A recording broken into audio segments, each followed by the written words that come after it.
Hello and welcome to the Real Estate Regroup Show. I am your host, LJ Walker. Well, guys, Dougie Fresh is in a lot of trouble. I hate to say this. As many of you know, he's a famous rapper he was like one of the first human beatboxers out that came out on the rap scene from way back in the day. Right now, he's fighting to save his Harlem home. It was a home that actually his mother bought back in 2007. I understand that there was some financial problems that she had faced back in 2008, which is common. Most people did. We did go through a recession back then. However, she stayed in that property until 2014. So that says to me that she somehow was able to get back on track, right? So 2014, though, that's when she died, and that's when her estate was passed over to Dougie Fresh. However, during that particular time, I guess when it was being transferred over to him, Deutsche Bank, which is whom she had the mortgage with, they put the property into foreclosure.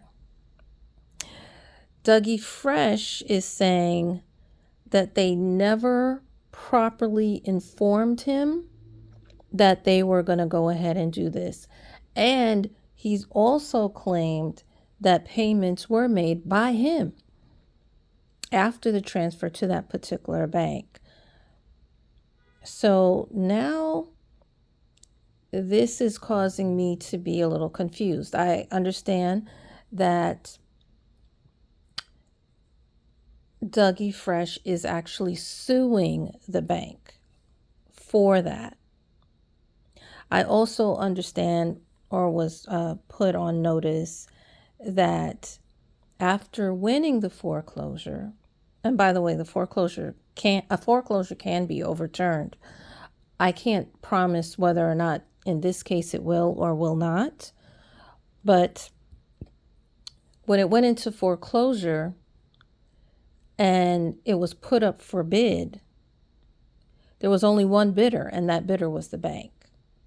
So I said to myself, that's where things were kind of suspicious to me. You see, so here's the thing. Here's how it is. Okay. When a person dies, if the bank does not get the money, the bank basically, they will call, they'll send a letter, and they'll also some of them will send door knockers, and they will leave a letter of some sort on the door indicating that you're behind on your mortgage. Okay, each state, it varies as far as, how much time it will take to do this, that, and the third, or the whole process of properly notifying you. But here's the thing. You, the person who owns the estate, you have to notify the bank that the homeowner died and that you are now responsible. It seems as though that was the case because it says that Dougie Fresh did make some payments. So if he made some payments, then they should have known that his mother passed.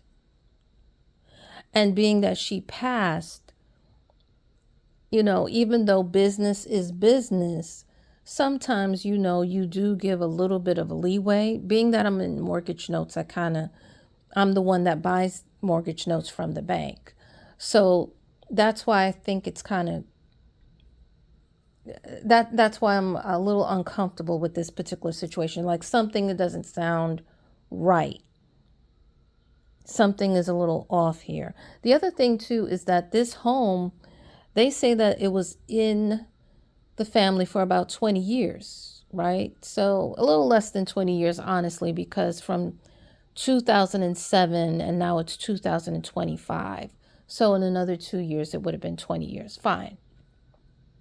Banks particularly big banks like that, they normally don't hold on to a property for that long. Banks normally originate mortgages, they hold on to them for a year or two, and then they sell it to people like me. So that's why I think this is rather strange. And a lot of times they don't always like to go into foreclosure. Foreclosure is expensive. It's not cheap, especially in New York. The other thing that I found strange was the fact that once it did go through foreclosure and it's supposed to be, put on open bid. So that means all real estate investors can go downtown. That's where there's a courthouse there that we basically would bid on property. That's where we would go. And before it gets down there, it would normally be listed in the New York Law Journal. I didn't see it listed there. And even if I didn't see it listed there, it's not normal for there to be only one bidder in the room. That is kind of strange, especially since this is Dougie Fresh. Okay, he's a legend in the hip hop industry. So that house is going to be worth more than some of the other houses in that particular neighborhood, in that particular place. Plus, this is not Dougie Fresh's first rodeo. Dougie Fresh already knows how this works. So I'm shocked,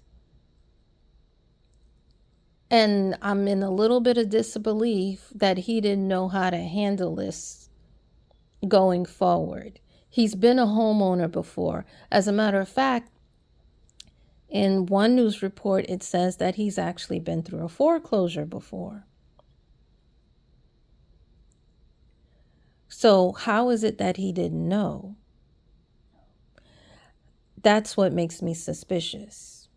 It makes me suspicious that there weren't more people in the room to bid on this property.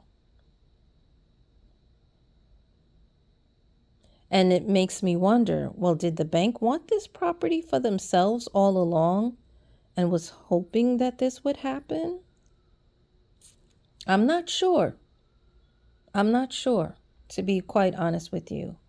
But yes, guys, you gotta know this and you gotta realize this.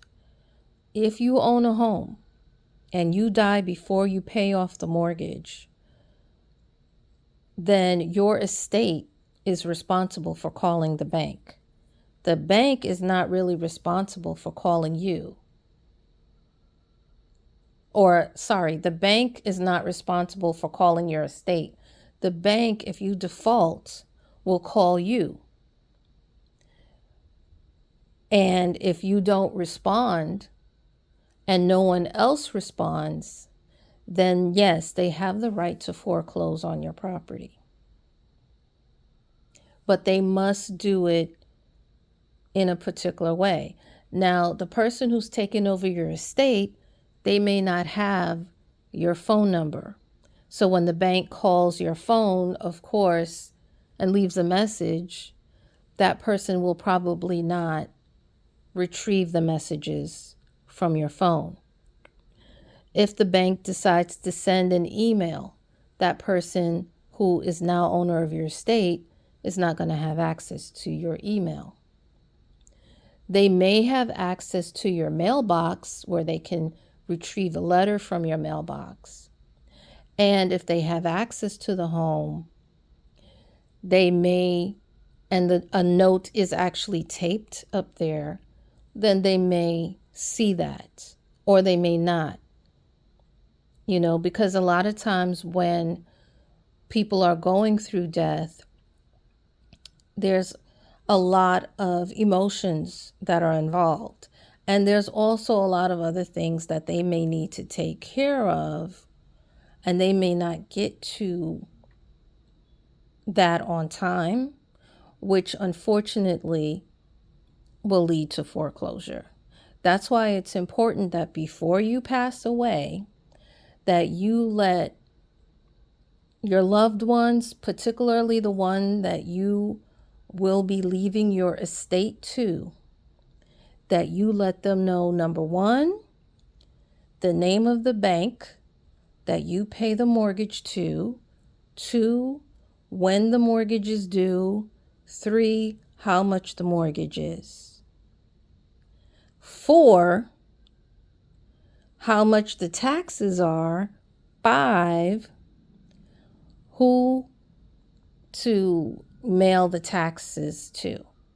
Because if the bank don't get you, the government will. Okay? So yeah, I hate to report that. I hate that this is actually happening to him. I wish him and the family the best. You know, I believe that he could definitely, in fact, afford the property. I mean, his son just opened up a business in East Harlem. Okay. And I know that that was definitely not cheap.